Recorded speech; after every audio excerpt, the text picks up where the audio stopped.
Hi po, ako po si Lloyd, ang detective operator dito sa Taytay Branch. Last week po, ginamit po ito ng 5 araw na may total na 103 meters na na-run. Ito naman po yung printer head. Ito naman po yung capping. Next po, head clean.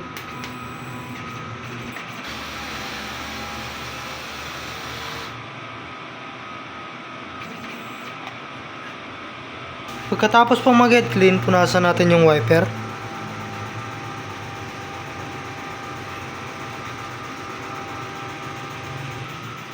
Next po, nozzle test.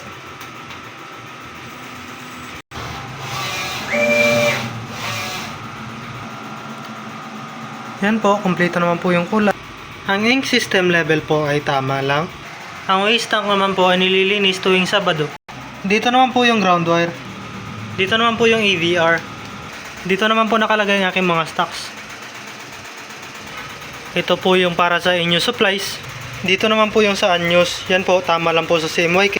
Dito naman po yung powder at saka cleaning solution. Dito naman po yung film.